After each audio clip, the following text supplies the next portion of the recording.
ఓం నమ శివాయ శ్రీమాత్రే నమః. మిత్రులకి, శ్రీభిలాషులకి, అలాగే నన్ను ఇంతగా ఆదరిస్తున్న యూట్యూబ్ ప్రేక్షకులందరికీ కూడా పేరు పేరు ధన్యవాదాలు.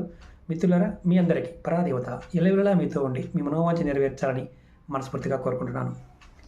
మనం వీడియోలో ఏ పదార్థంతో శివలింగం తయారు చేసి ఆరాధించడం వల్ల కలిగే ఫలితం తెలుసుకుంటున్నాం. ఈరోజు కర్పూరంతో ఈ వీడియోలో కర్పూరంతో శివలింగం చేసి ఆరాధించడం వల్ల కలిగే ఫలితం తెలుసుకుందాం.